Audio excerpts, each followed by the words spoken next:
시청자 여러분 안녕하세요. 염화섭입니다. IM 선교의 이야기 계속합니다. IM 선교의 한다살 법인의 한국 대표께서 발언하신 내용 들어보겠습니다. 워싱턴 안내문은 필요한 분들만 좀 요청을 하셔서 저기 계시는 분이 에리카쌤, 마스크 쓰고 앉아 계시는 분이 우리 에리카쌤, 정보통신 판매 아까 IM 러닝 사장님이세요. 네, IM 러닝.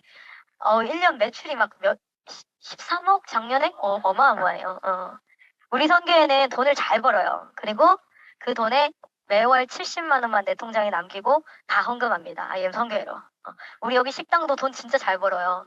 우리 대전에 식당에 할 때 월 800씩 막 900씩 벌더라고요. 근데 딱 30일 되면은 통장에 다음 달 재료비 50만 원, 자기 월급 70만 원, 그래서 120만 원 딱 남기고 헌금.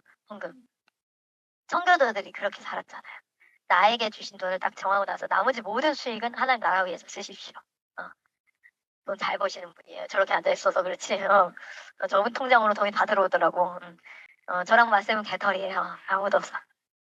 아니요. 전 돈 있어요. 저는 한다살 법인이 있어가지고 돈 있어요. 맞다. 개털이라고 하면 안 되지. 맞죠? 저희 한다살 법인 회계 담당하시는 선교사님인데 돈 많잖아요. 그죠? 제가 제일 많습니까? 저 부자예요. 저 부자입니다. 네. 오늘 뭐 간식 쏠까요? 뭐 할까요?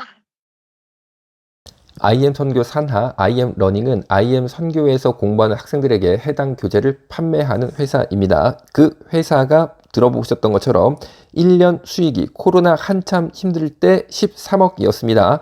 그리고 대전에 IM 학교가 있었는데 아마 그 학교 학생들에게 밥을 판매했던 식당 한 곳을 말하는 것 같습니다. 그 식당 한 곳에 매달 수입이 900만 원이다 라는 거예요. 그런데 가장 수익이 큰 데는 한다살 법인이라는 곳인데 이곳이 IM 소속 법인입니다. 이곳이 가장 큰 수익, 그러니까 IM 러닝이 13억이니까 13억 이상의 매출을 올렸다라는 취지의 대표 발언입니다. IM 선교회 내부에 깊이 관여하셨던 목사님의 실제 증언을 통해서 조금 더 살펴보겠습니다. IM 선교회 매월 수입이 코로나 그때 당시 저희들이 CBUP라는 공부를 하고 그런 상황일 때 대략 한 2억 정도의 매월 수입이 있지 않았는가. 왜냐하면 CBUP는 한 사람당 90만 원, 우리 200명 정도가 했었고, 그리고 우리 학생들이 IEM 아이들이 50명 정도 했을 때는 1인당 100만 원씩, 그리고 부모 대안학교 200명 정도 했을 때 그 정도 또 가격, 부모 대안학교 60만 원인가요? 여기 62, 1200, 그렇게 또 청년 학교가 또 따로 있고, 재정적인 부분들이 너무 불투명하고 또 오픈되지 않은 상황에서 이 선교단체 그러면은 하나님의 이름으로 복음을 전하는 단체가 아니겠습니까? 그럼 그 누구보다도 정말 깨끗하고 또 우리들의 어떤 단체 신뢰, 복음에 대한 신뢰는 재정의 투명성으로부터 나온다고 생각을 합니다. 그리고 그 했던 모든 말도 집도 없고 차도 없고 통장도 없고 이렇게 깨끗하게 서로 한 집에서 뭐 7, 8명 살고 이런 부분들이, 그러면 그 자금이 도대체 얼마만큼 되고 어디로 가고 있는가, 그러는 굉장히 의구심이 굉장히 있어서 점점 시간이 갈수록 이런 부분에서 신뢰하기가 어렵게 됐습니다.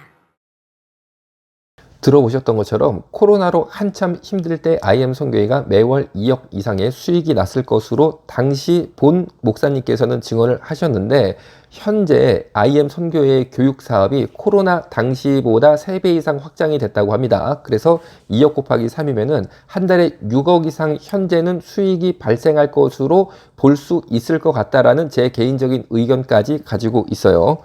그러면 IM 선교회가 이렇게 부자 선교회가 된 이유는 어디에 있을까요? 계속 들어봅니다. 거기서는 다시 교회로 돌려보낸다, 만들어서 다시 보낸다, 일꾼들을 만들어서 보낸다라고 말하죠. 예. 근데 나중에 가면은 이 아이들이 교회의 목회자 통제를 받는 것이 아니라 다 IM의 통제를 받습니다. 교회가 IM화가 되지 않으면 따라갈 수도 없거니와, 또 교회가 그렇게 형편이 되지 않으면 그 지역에 있는 복제소라고 하는 센터, 인큐베이터 센터라고 있는데 그 센터로 다 귀속이 되는 거죠. 그러니까 저 마이클 조가 예를 들면 마치 교주와 같이 딱 그렇게 되는 겁니다. 마이클 조의 간증을 듣고 목사님들이 정말 혹해서 야, 여기다가 애들 맡기면 믿음의 사람이 돼서 교회로 다시 돌아오겠구나 싶어서 그 학교로 캠프로 애들을 보냈더니만 애들이 마이클 조를 신봉하는, 마이클 조를 우상 숭배하는, 마이클 조 선교사를 교주로 보는 이상한 아이들이 돼서 결국에 교회로 돌아오지 않았다라는 겁니다. 그래서 청년들과 학생들이 모두 교회를 떠나고 IM 선교회로 흡수가 되게 됐다는 거죠. 그래서 결국 교회가 문을 닫게 되었습니다. 그래서 이 교회는 문을 닫게 되었고 쉽게 말하면 망했다는 거죠. 그리고 목사님께서는 어떻게 되셨냐면요, 현재 막 노동으로 생계를 유지하는 그런 신세가 되셨다라는 겁니다. 그리고 결국 IM 선교의 배만 불리는 일이 되었다라는 거죠. 그렇다면 교회를 떠나서 IM 선교회로 흡수된 이 아이들의 미래가 어떻게 되었을까요? 저희 아이들을 거기 있던 아이들을 데려와서 봤더니 고등학생들이 중학교 수준이 되지 않습니다. 아, 고등학생이 중학생 수준으로 학력이 나오는 거네요. 네, 그 중학교 수준도 제대로 되지 않습니다. 아이고, 예. 그러면은 이 아이들을 맨 데리고 다니면서, 물론 얼마 전에 그 동성애 운동하는데 아이들을 다 데리고 갔더라고요. 예. 저는 이해가 되지 않는 거예요. 아이들을 공부를 시켜야 될 아이들을 자기 어떻게 보면은 자기 단체에 뭔가 세우려고 그 아이들 데리고 갔다는 것밖에 더 되겠습니까? 그렇네요. 예.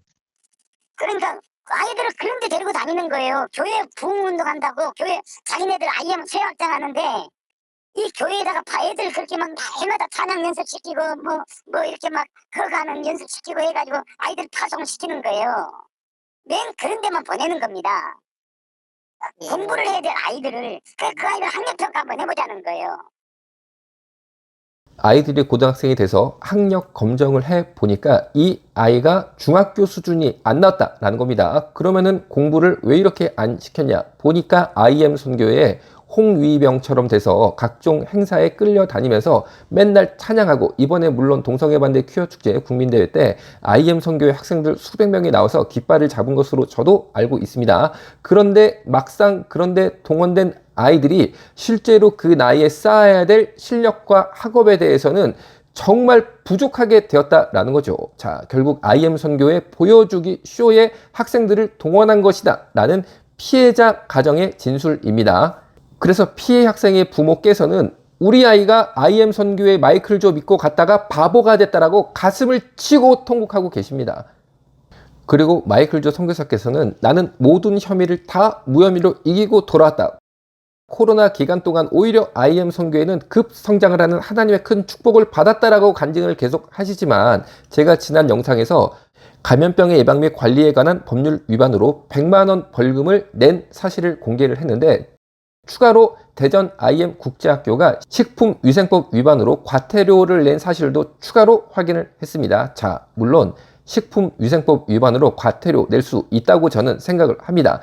그리고 감염병의 예방 및 관리에 관한 법률 위반으로 벌금 100만 원 낼 수 있다고 생각합니다. 그런데 제가 문제 제기를 하는 것은 왜 그러냐면, 당시 IM 국제학교, IM 선교회 때문에 한국교회 전체가 엄청난 피해를 받고 한국 사회에서 너무나 마음에 큰 상처와 기독교에 대한 반감을 가지게 됐습니다. 그런데 전혀 이것들은 예배를 방해하고 예배를 회방하는 공권력의 개입이 문제가 된 게 아니고, IM 선교회가 코로나 예방 활동 그리고 코로나 감염에 대해서 너무나 안일한 자세로 대응하다가 벌어진 참사였다는 거죠. 그런데 여기에 대해서 국민들의 아픈 마음을 이해하지는 못한 채 오히려 코로나 때 우리 선교회는 더 성장했다. 그리고 모든 것에서 나는 무혐의로 승리해서 돌아왔다. 예배를 탄압하는 저 악한 무리들 내가 물리쳤다.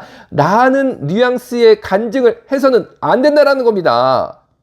결국에 IM 선교회로 인해서 피해를 당한 작은 교회 입장, 그리고 목회자의 입장, 그리고 학부모의 입장을 제가 정리해서 말씀 올리면 이렇습니다. IM 선교회를 만나서 IM 선교회 마이클 조 선교사의 간증을 믿고 학생을 보냈더니, 영혼을 보냈더니 IM 선교회만 부자가 되고 해당 교회, 정말 이 작지만 건강했던 교회는 망하고, 그리고 목사님은 거지가 됐다라는 겁니다. 그리고 가장 중요한 영혼인 우리 학생은 어떻게 됐냐면은 바보가 됐다라고 지금 그 가정은 가슴에 대못이 박힌 상태입니다.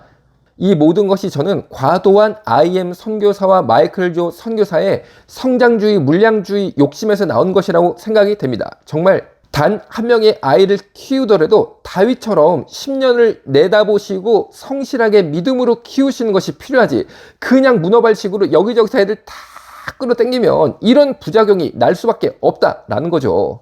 이제라도 IM 선교회와 마이클 조 선교사님은 물량주의에서 탈피하셔서 정말 한 아이라도 주님이 정확하게 보내주신 그 영혼을 섬기는 그런 곳으로 운영되시기를 주님의 이름으로 제가 감히 부탁을 드려보겠습니다. 그리고 제가 볼 때 IM 선교회에 이미 가입이 되고 이미 너무 깊이 들어가셔서 나올 수가 없을 정도로 관계가 형성된 곳도 있을 것 같습니다. 당장 나오자니 학교가 굴러가고 있기 때문에 아이들을 빼내면은 대안이 없지 않겠습니까? 그런데 계속 돌아가는 그런 여러 가지를 기도 가운데 보시니까 해당 작지만 건강한 교회는 몇 년 안에 다 망할 것이 너무나 확연하기 때문에 가슴에 정말 고민을 현재 품고 계신 목사님들 주에 좀 계시다면은 저희 병원으로 전화를 주세요. 제가 한만 생각해봐도 이 일을 그냥 두고 볼 수만은 없고 뭔가 대안을 찾아야겠다라고 생각이 듭니다. 정말로 제 생각은 이렇습니다. 여러분, 교회와 선교단체 관계가 어떻게 돼야 됩니까? 교회는 처치, 선교단체는 파라처치입니다. 교회가 하나님 주신 기관이고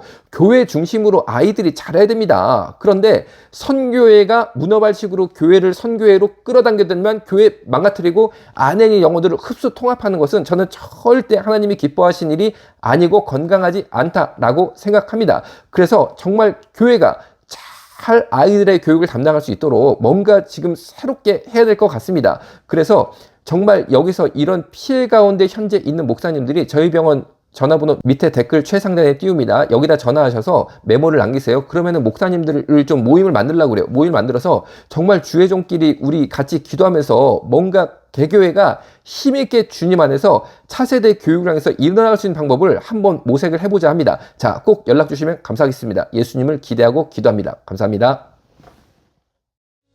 이건 진짜 사랑이 아니야. 한낱 즐거움에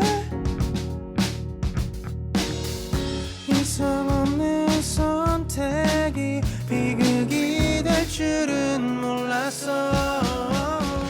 바로 알아 정체성 올바른 우리 정체성 업기로도 바꿀 수 없어 Nature never ever 바로 change. 알아 정체성 건강한 성 정체성.